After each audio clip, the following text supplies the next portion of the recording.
ವೈಜ್ಞಾನಿಕವಾಗಿ ಶಿವರಾತ್ರಿ ಆಚರಣೆ. ಸೂರ್ಯ ಮತ್ತು ಚಂದ್ರರಲ್ಲಿ ಉಂಟಾಗೋ ಎಲ್ಲ ಕಾಲ ವ್ಯತ್ಯಾಸಕ್ಕೆ ಈ ನಮ್ಮ ದೇಹ ಹೊಂದ್ಕೋಬೇಕಾಗತ್ತೆ. ಈ ನಿಟ್ಟಿನಲ್ಲಿ ಈ ಹಬ್ಬದ ಆಚರಣೆ ಬಹಳ ಮುಖ್ಯ. ಶಿವರಾತ್ರಿ ಸಮಯದಲ್ಲಿಯೇ ಚಳಿಗಾಲ ಮುಗಿದು ಬೇಸಿಗೆಗಾಲ ಪ್ರಾರಂಭ ಆಗೋದು. ಅಂದರೆ ಈ ದಿನದಲ್ಲಿಯೇ ಚಳಿಗಾಲ ಉತ್ತುಂಗದಲ್ಲಿದ್ದು ಕೃಷ್ಣ ಪಕ್ಷದ ಕೊನೆಯಾಗೋದು. ಈ ದಿನ ಸೂರ್ಯನ ಶಾಖ ಕಡಿಮೆ ಇರುತ್ತೆ, ಹಾಗೆ ಚಂದ್ರನ ಪ್ರಕಾಶಮಾನವೂ ಕೂಡ ಕಡಿಮೆ ಇರುತ್ತೆ. ಹಾಗಾಗಿ ಇದನ್ನೆಲ್ಲ ಅರಿತುಕೊಂಡೇ ನಮ್ಮ ಪೂರ್ವಜರು ಹಬ್ಬಗಳನ್ನು ಆಚರಣೆ ಮಾಡ್ತಾ ಇದ್ರು. ಈ ವ್ಯತ್ಯಯದ ಸಮಯದಲ್ಲಿ ನಮ್ಮ ದೇಹದಲ್ಲಿ ಬಹಳಷ್ಟು ಬದಲಾವಣೆ ಉಂಟಾಗುತ್ತೆ. ಈ ಕಾಲ ವ್ಯತ್ಯಯದ ಸಮಯದಲ್ಲಿ ನಮ್ಮ ದೇಹದಲ್ಲಿ ಉಸಿರಾಟದ ತೊಂದರೆ, ಶೀತ, ನೆಗಡಿ, ಕೆಮ್ಮು ಮುಂತಾದ ಕಾಯಿಲೆಗಳು ಬರೋದು ಸಾಮಾನ್ಯ. ಈ ದಿನದಲ್ಲಿ ಮಾಡೋ ಶಿವನ ಪೂಜೆ ಹಾಗೆ ಉಪವಾಸಗಳು ನಮಗೆ ತುಂಬಾ ಉಪಯುಕ್ತ ಅಂತ ಹೇಳ್ಬೋದು. ಇದು ಶಿವನಿಗೆ ನೀರಿನ ಅಭಿಷೇಕ ಮತ್ತು ಬಿಲ್ವಪತ್ರೆಯ ಪೂಜೆ ಶ್ರೇಷ್ಠ. ಬಿಲ್ವಪತ್ರೆಯಲ್ಲಿ ಉಸಿರಾಟದ ತೊಂದರೆಯನ್ನು ನಿವಾರಿಸೋ ಗುಣ ಇದೆ. ಬಿಲ್ವವನ್ನು ಲಿಂಗದ ಮೇಲೆ ಹಾಕಬೇಕಾದ್ರೆ ಅದ್ರ ವಾಸನೆ ನಮ್ಮ ದೇಹದೊಳಗೆ ಹೋಗುತ್ತೆ. ಬಿಲ್ವವನ್ನು ಮೂಸಿ ಶಿವಲಿಂಗದ ಮೇಲೆ ಎಸೆಯೋದು ಸರಿಯಾದ ವಿಧಾನ.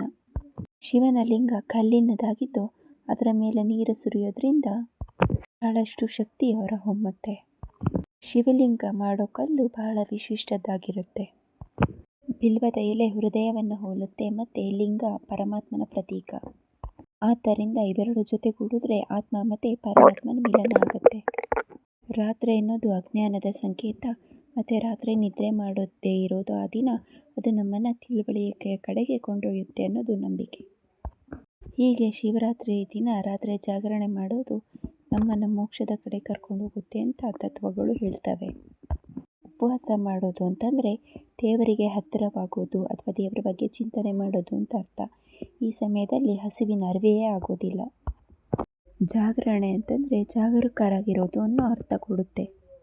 ರಾತ್ರಿ ಪೂರ್ತಿ ಜಾಗರಣೆ ಮಾಡೋದ್ರ ಅರ್ಥ ಏನು? ರಾತ್ರಿ ಅನ್ನೋದು ತಮೋಗುಣದ ಪ್ರತೀಕ. ಅಹಂಕಾರ, ನಿದ್ರೆ, ಅಜ್ಞಾನಗಳ ದ್ಯೋತಕ, ಈ ನಶೆ. ಅಂತಹ ಸಮಯದಲ್ಲಿ ನಾವು ಜಾಗರೂಕರಾಗಿರಬೇಕು ಅಂತಂದರೆ ಅವುಗಳಿಂದ ಜಾಗರೂಕರಾಗಿರಬೇಕು ಅಂತ ಅರ್ಥ. ಹಾಗೆ ಜಾಗೃತರಾಗಿರೋದಕ್ಕೆ ನಮಗೆ ಸಹಾಯ ಮಾಡೋನು ಆ ದೇವರು. ಆ ದೇವರನ್ನು ಸ್ಮರಿಸುತ್ತಾ ತಮ್ಮ ಗುಣಗಳಿಂದ ಜಾಗೃತರಾಗಿರಬೇಕು ಅನ್ನೋದು ಈ ಶಿವರಾತ್ರಿ ಜಾಗರಣೆಯ ಪ್ರತೀಕ. ಇವು ಆಧ್ಯಾತ್ಮಿಕ ಹಾಗೆ ವೈಜ್ಞಾನಿಕ ಶಿವರಾತ್ರಿ ಆಚರಣೆ ಕುರಿತಾದಂಥ ಮಾಹಿತಿಯಾಗಿತ್ತು.